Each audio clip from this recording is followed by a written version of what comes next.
Well, good morning, good afternoon, or good evening, depending on what time you're viewing this. I just wanted to spend a few minutes going over the rock types and then giving you a chance to practice them with the GIM kit. I think we mentioned the possibility on Friday, so it shouldn't be too big of a surprise.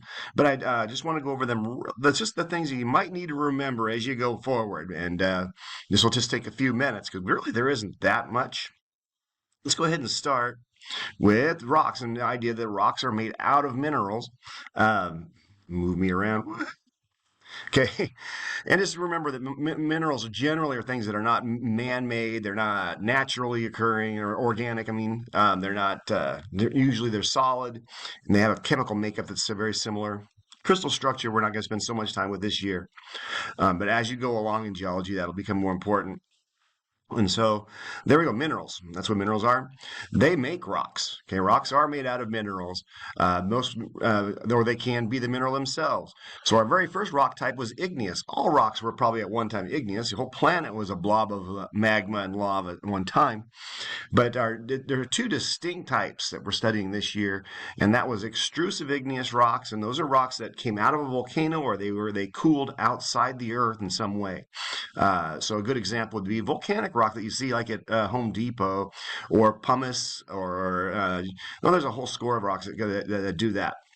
And the intrusive igneous rocks, I love this picture.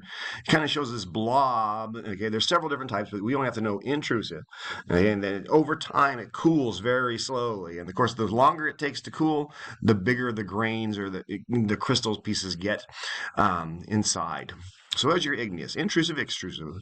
Sedimentary rocks, they're the second most common. And they come in three different types, but we've only covered two. And we didn't even cover the name yet. So for right now, you're not being held accountable for that. But these are caused formed by either little tiny sediments like sand or grains. They get compacted and cemented together, or perhaps something precipitated like a stalactite or a stalagmite, where water over a long time deposits stuff. And we'll kind of get that's limestone and gypsum, but they can also be organic. Okay, I think my example would be a good example is coal or coral or boogers. Okay, there you go. I said it. Okay, did you know? Just as a FYI, that NASA deliberately landed its rovers, the last two rovers, near where they knew sedimentary rock was. They were looking for signs of life and fossils, right? So they know that you're not going to find fossils in igneous rock, so don't land near a volcano. Avoid the metamorphic stuff, and that's why one of the Perseverance landed right there. You can see where just stuff out of a river at one time deposited there, probably became compacted, cemented, and sure enough, it has. So that's where that's looking for fossils. FYI. Then finally, our metamorphic rocks, heat and pressure. Okay, so we have two different types of these as well. These form over time. Usually they form either near or at a magma chamber, or they've, in the case of the ones that we have around here, just the fact that we had high mountains over us, some of the highest in the world, were the Appalachians at one time. So we have two different types. Once again, foliated are ones that have become banded. In this case, the granite metamorphosized into foliated gneiss, a foliated metamorphic rock. Oops. And then the non-foliated rocks are like quartzite, which was once quartz, but now it's quartzite. Marble, which was once limestone, but has been morphosized into marble. Or diamond is another one that could be that way.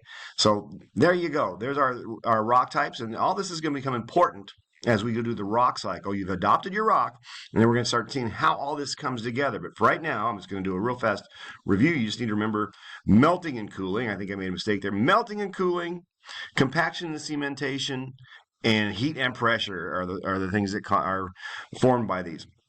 With that in mind, I hope you have a great break today and enjoy it. It's not as snowy apparently as we thought it was going to be.